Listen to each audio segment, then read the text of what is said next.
Tractor चलाने वाले राजेश कुमार की बेटी तनिषा ने संसाधनों का अभाव झेलते हुए सफलता प्राप्त की है। सफलता का मूल मंत्र बताते हुए वह कहती है कि स्कूल की पढ़ाई के साथ साथ वह घर पर स्वयं अध्ययन करती है। वह आगे डॉक्टर बनना चाहती है। पिता राजेश कुमार खेती के साथ साथ ट्रैक्टर भी चलाते हैं। तनिषा की मां बिमलेश देवी गृहिणी है। तनिषा के एक छोटा भाई है और एक बड़ी बहन है। तनिषा लगातार छठी कक्षा से लगातार बलवंतपुरा फाटक पर स्थित सरस्वती स्कूल में पढ़ती है। तनिषा का ननिहाल नवलड़ी है। उसके नाना फूलचंद रनवा ने स्कूल में एडमिशन करवाया था। तनिषा के शानदार रिजल्ट पर माता पिता ने मिठाई खिलाकर खुशी का इजहार किया। स्कूल निदेशक बीरबल सिंह गोदारा ने छात्रा तनिषा और माता पिता को बधाई दी। सबसे पहले तो सभी छात्र छात्राओं को, अभिभावकों को और समस्त स्टाफ को बहुत बहुत बधाई देना चाहूँगा कि उनके अथक मेहनत और प्रयास के कारण जो है कि सरस्वती स्कूल की परंपरा चलती आ रही है, उस परंपरा को आगे बढ़ाने का काम किया। इसके लिए मैं पुनः एक बार उनको बधाई देता हूँ। रिजल्ट के बारे में बताने की ज़्यादा ज़रूरत नहीं है, क्योंकि 8-10 साल से लगातार आपके विद्यालय का रिजल्ट है वो सर्वोत्तम रिजल्ट है। और उसी के आगे चलते हुए इस बार जो 2022-23 का जो रिजल्ट कल परीक्षा परिणाम विज्ञान और कॉमर्स का आया है, उसमें फिर नौलगढ़ तहसील में अपना परचम ले रहा है और प्रथम पोजीशन नौलगढ़ तहसील में प्राप्त करके अपने आप में एक बार पुनः साबित किया है कि विद्यालय का रिजल्ट है वो किसी से पीछे नहीं है।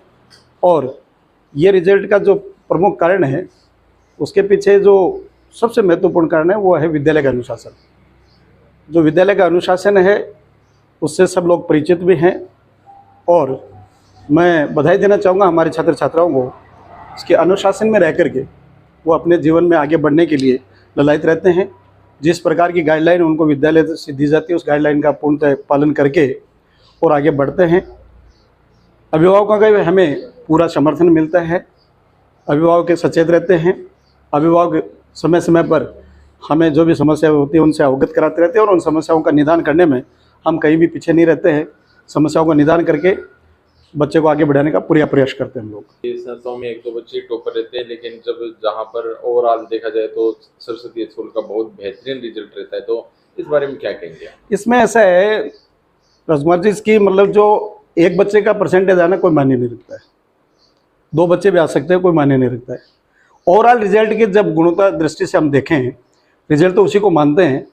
और इसमें आपका विद्यालय है बहुत आगे है, क्योंकि आपके विद्यालय में आपको लगातार परसेंटेज में कंटिन्यू मिलते रहेंगे। ये नहीं इसके एक बच्चा 97.20 पे है उसके बाद में सीधा ही मतलब 90-91 पे आ गया, ऐसा नहीं है।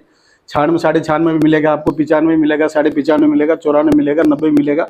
और कंटिन्यू इसी प्रकार से 288 बच्चों में से 284 बच्चों की फर्स्ट डिवीजन आना अपने आप में बहुत बड़ा उदाहरण है।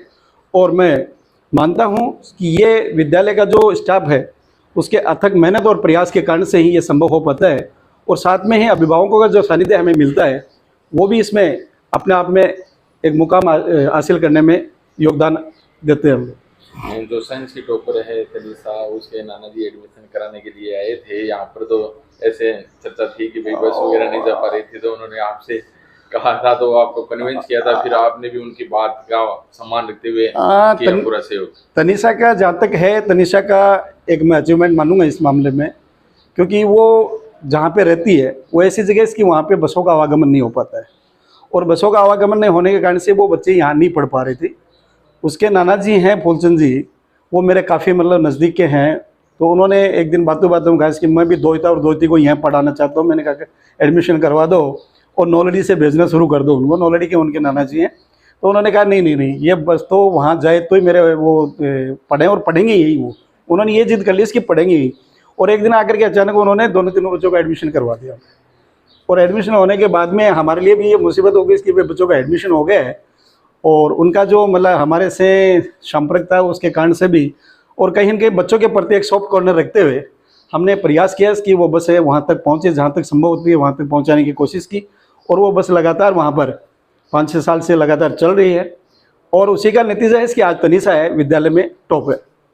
12वीं की छात्रा तनिषा ने साइंस में हासिल किए हैं 97.20% नंबर।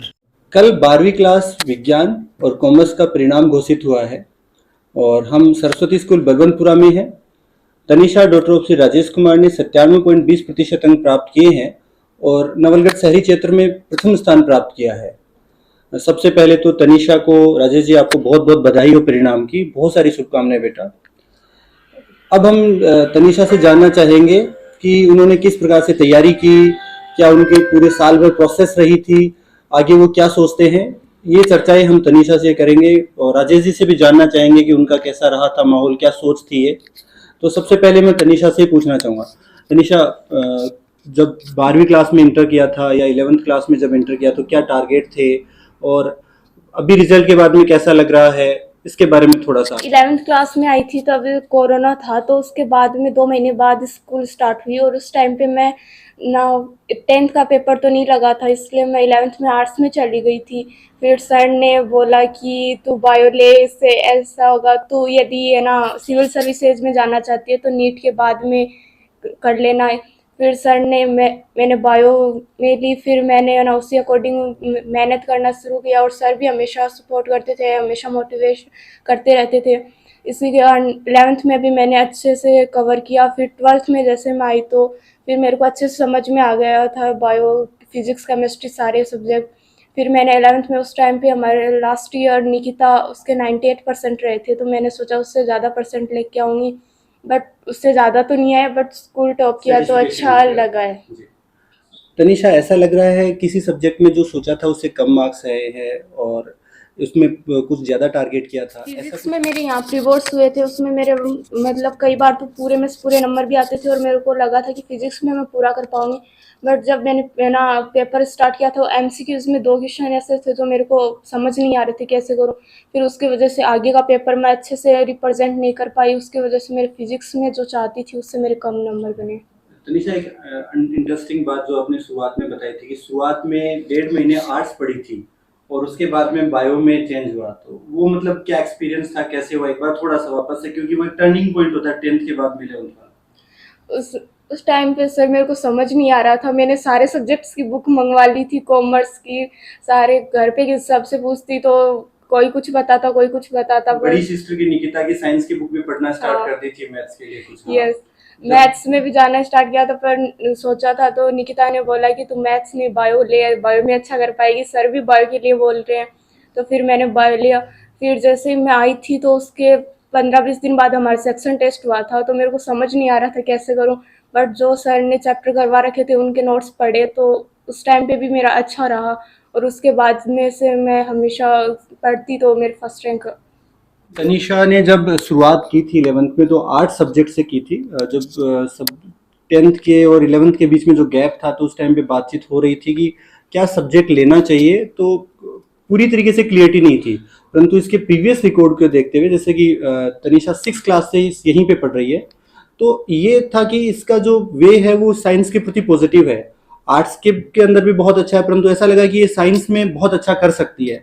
इसलिए कुछ समय आर्ट्स पढ़ने के बाद में ये डिसाइड हुआ बातचीत करके कि पहले हम साइंस में बढ़ते हैं, उसके बाद में अपन जो अपनी सिविल सर्विसेज है उसकी ओर देखेंगे, यदि अपने को आगे उस तरीके का चांसेस मिलते हैं तो। तनिषा, साल भर क्या शेड्यूल रहा, क्या प्रॉब्लम रही, सब्जेक्ट्स को कैसे टाइम दिया, ये प्रोसेस, क्योंकि हर एक स्टूडेंट जो टॉपर स्टूडेंट है इसको जरूर सुनना चाहता है, तो इसके बारे में क्या है कि मेरा ये शेड्यूल था, तो कभी बीच में ब्रेक हुआ है तो उसको मैंने वापस से इस तरीके से किया है, वो एक बार आप बताएं। जैसे कि है ना, स्टार्टिंग से हम कंटिन्यू यदि 5-6 घंटे पढ़ते हैं वो भी बेटर रहता है, यदि हम एंडिंग में 10-12 घंटे पढ़ते हैं तो उनका कोई फ़ायदा नहीं होता। तो स्टार्टिंग से मैंने 5-6 घंटे पढ़ना स्टार्ट किया, पर मैं उस टाइम पे पढ़ती थी जब एकदम घर का माहौल एकदम शांत था, कोई कुछ बोलता नहीं था, उस टाइम पे पढ़ती थी। नवीन सर ने मेरे को बहुत बोला था, क्योंकि मैं रात को ज़्यादा पढ़ती थी और जाके सो जाती थी, तो सर ने मेरे को बोला कि ये दिन का शेड्यूल बना, तो फिर भी वो मेरे से हुआ नहीं। तो मैं पूरी साल, जैसे मेरे को लगा कि जब घर में मतलब सारे सो जाते थे उसके बाद में उठ के पढ़ती थी मैं। मतलब शेड्यूल ये था कि रात को लंबा पढ़ते थे और सुबह लेट उठते थे, ये शेड्यूल था। सब्जेक्ट्स को कैसे आपने डिवाइड किया कि ये सब्जेक्ट ऐसे इस तरीके से मेरे को पढ़ना है, और जब कई बार प्री बोर्ड में मार्क्स कम रहे या टेस्टों में जो रेगुलरली टेस्ट होते हैं उनमें मार्क्स कम रहे, तो उसको फिर कैसे गेन किया? स्टार्टिंग से सर मेरा फिजिक्स में ज़्यादा इंटरेस्ट था और हमारे सर थे फिजिक्स वाले, तो वो हमेशा ना जितना पढ़ाते थे उसके बाद में हमें क्लास में टाइम देते थे कि अभी आप इसको ना करो। रफ नोटबुक में उन्होंने मेरे ना लिखने की स्किल बढ़ा दी थी। वो हमें सारे टॉपिक लिखने के लिए बोलते थे, क्लास में भी लिखने के लिए बोलते थे और घर पे भी हमेशा लिख के लाने के लिए बोलते थे। तो मैं सबसे पहले तो फिजिक्स ही पढ़ती थी जाके, उसके बाद में मैं बायो पढ़ती क्योंकि मेरा बायो में अच्छा इंटरेस्ट है। पर केमिस्ट्री में नहीं था क्योंकि मेरे को केमिस्ट्री में स्टार्टिंग से थोड़ी प्रॉब्लम रही। फिर मैं बहुत ब्लेम करती थी मेरा स्कोर भी केमिस्ट्री की वजह से कम रहता था टेस्ट में। फिर भी ना अमित सर ने जो केमिस्ट्री के थे उन्होंने मेहनत की और लास्ट में जाके केमिस्ट्री में अच्छा स्कोर हुआ। और हिंदी में भी अच्छा था मेरा, और इंग्लिश में था तो इंग्लिश में सर ने मेरे को लास्ट में बताया कि ऐसे ऐसे पढ़ना है, तो मैंने उसी अकॉर्डिंग पढ़ा तो इंग्लिश में मेरा बेटर रहा। राजेश जी, अब मैं तारा से पूछना चाहूँ कि तन के लाग्या करतो जब तनिषा 6 क्लास में पढ़ना चालू करी ना ते आगे के बारे में के सोचियो, या फिर अभी जब साइंस ले लीजिए ना ते के सोचियो कि इतना नंबर लिया होगी, ये उम्मीद ही तन पहले सो उम्मीद ही कि कितना नंबर लिया होगी, 97-98% के बारे में ते सोचियो कि मैं परीक्षा देने से पहले ही 97-98% पहले ही उतने अज्यूम कर लियो कि इतना तो लेके आओगी, क्या होगा। इतना नहीं लेके आओगी दुकान की चाहिए होगी, इतना तो इन टारगेट दे रखे होते पहले। ठीक है, घरा को माहौल बहुत इम्पोर्टेंट है। मेरी जो तीनों बच्चा में जानू हूँ, निकिता जानू हूँ, तनिषा जानू से छोटे बहन, तो तीनों को ही पढ़ना ठीक है। तो के कारण है कि तीनों बच्चा पढ़ना ठीक ही, और मतलब यहाँ की चीज़ आप घरा कर रहे हैं कि की वजह से तीनों बच्चा अच्छा कर रहे हैं, क्योंकि हर माँ बाप वो आ चीज़ जानना चाहे है कि भाई आ चीज़ा आप थोड़ा गौर करें तो बच्चों ठीक रहे। तो थारो कोई स्पेसिफिक यहाँ को है या फिर बच्चा शुरुआत से कोई तरीका से जुड़ रहे हैं इस चीज़ को? बच्चा ही शुरुआत से ही जान खेती को है, मेहनत को काम करा बच्चा भी देखेंगे पापा जी मेहनत करे पापा पढ़ाओ बिकन ले अनुसार अपना अपनो जी बड़ी बात, टाइम ले ली, बिल्कुल बिल्कुल बनबा जिम्मेदारी महसूस होती दिखे कि होती। ठीक बात है। और एक घरों को वातावरण एकदम सही रहा, न पढ़ने में कोई दिक्कत को नहीं, माहौल जो है वो ठीक रखा है, और समय पर कोई चीज चाहे तो बस चीज उपलब्ध हो बच्चा जाए, उपलब्ध है। उपलब्ध हो जाए। जी जी। अब तनिषा आगे डॉक्टर बनने के बारे में सोच रही है कि मैं डॉक्टर बनूं, तारी कोई उम्मीद है या फिर जहाँ तनिषा सोच रही है भी के अनुसार ही चलना है, थे कुछ सोच रहे हो? और हमारे भी उम्मीद यह है यार बच्चों भी जो कामयाब हो भी वही कामयाब करवाना जी जी जी, थे भी सोच रहे हो कि ना आप आगे डॉक्टर वाली लाइन में ही आगे भेजा जी। और अभिभावक जो भी हैं, माँ बाप जो भी हैं, सुन रहे हैं, बनते कोई बात बताना चाहो बच्चा के बारे में, क्योंकि की बड़ी बहन निकिता ही भी को भी बढ़िया रिजल्ट लगभग 93-94% था, भी है तनिषा भी 97.2 लेके आई है। तो और जो माँ बाप भी बनते हैं कहना चाहो कि यहाँ किसी चीज़ को ते ध्यान रखो तो तारे बच्चा के लिए बढ़िया रहेगा, तारे दिमाग में कोई एक चीज़ वो तो ध्यान तो रखे, लेकिन तो कुछ जो सहजता को गुरु को भी फर्क पड़ा है, सहजता को पढ़ाना को और है वो भी फर्क पड़ा है, देखभाल पूर्वक रखना पड़ा जिस हिसाब से ही पढ़ाई हुआ थे। जति मन जानकारी है कि फूसकानी मारी बस कौन जाया करती, और फिर तनिषा का नाना जी जो हा फूलचंद जी मतलब मानिया क्योंकि जी बैठी बस भेजो, तो मतलब नाना जी को के रोल रही हो, नाना जी कैसे मोटिवेट करया या ताने कैसे के बतायो कि इन बच्चा ने अपन अठीन डालनो है, या फिर तारे घर क्या किसी की चर्चा हुई कि भी बाद में त्यो निर्णय लियो कि बी साइड से अठीन जानो है? मैं वो निर्णय लियो घर में कि भाई बच्चा ने देखिए बढ़िया कोई गाइडेंस ना स्कूल में लेना भी कमा आगे बढ़ सके जी जी ये बात से चर्चा करी कि बस स्कूल में अब एडमिशन करो जी जी पिक के लिए। और तनिषा मैं आपको पूछना चाहूँगा बेटा, नाना जी का क्या रोल है, किस किस को आप श्रेय देना चाहेंगे? जैसे कि है ना, मैंने भी बताया कि नाना जी ने एडमिशन कराया, तो फर्स्ट तो नाना जी को क्योंकि उन्होंने मुझे स्कूल में लेके, और सेकंड पूरी सरस्वती स्कूल परिवार को जिन्होंने मुझे ऐसा माहौल प्रदान किया। यहाँ का डिसिप्लिन बहुत अच्छा है जिसकी वजह से बहुत सारे बच्चे अच्छा स्कोर कर पाते हैं, और मेरे सारे टीचर्स जो बहुत अच्छे से पढ़ाते हैं, कोई भी डाउट्स होते हैं वो अच्छे से क्लियर करते हैं। और घर पे भी मम्मी पापा ने पूरा सपोर्ट किया कि कभी भी कुछ भी मतलब चाहिए था तो वो किया। और जैसे भी रात को कभी मैं बीमार हो जाती थी तो प्री बोर्ड्स के टाइम पे मैं बहुत ज़्यादा हुई थी, तो मम्मी ने पूरा सपोर्ट किया था उस टाइम पे भी। तनिषा कभी दिमाग मैं इस परसेंटेज पे नहीं पहुंच पाऊंगा, जो रिदम था वो टूटा था, तो जो पढ़ने का था, तो उसको गेन कैसे किया कि ये मैंने अपने आप को उस तरीके से वापस मोटिवेट किया, सेल्फ मोटिवेट, जो भी आपका खुद का सेल्फ मोटिवेट। और दूसरा आज के टाइम पे एक टीवी और मोबाइल सबसे बड़ा डिस्ट्रैक्शन है। आपका क्या एंगेजमेंट था उनमें, था या नहीं था, वो उसके बारे में?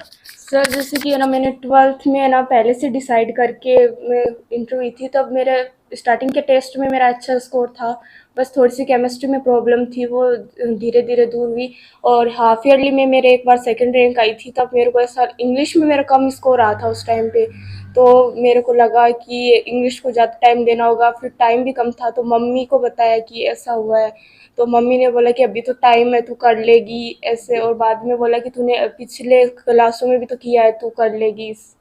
और जैसे कि सर मोबाइल वगैरह है तो मम्मी है ना कभी हाथ में नहीं देती, और जैसे लेना होता है ना, अब छुट्टियों में भी है ना लेना होता है ना, तो पहले मम्मी बोलती है इतना पढ़ लो उसके बाद में देंगे। उसके बाद में मतलब मोबाइल और टीवी से पूरी दूरी थी। हाँ। एक बहुत बड़ा आज के टाइम के अनुसार देखा जाए तो बहुत बड़ा रीजन है कि जो टॉपर बच्चे हैं, लगातार तनीषा को हमने सुना है, उससे पहले जो स्टूडेंट उनको भी सुना है, टॉपर स्टूडेंट से सुनते हैं कि वो मोबाइल और टीवी से पूरी तरीके से दूर है। ये भी एक बहुत बड़ा रीजन है।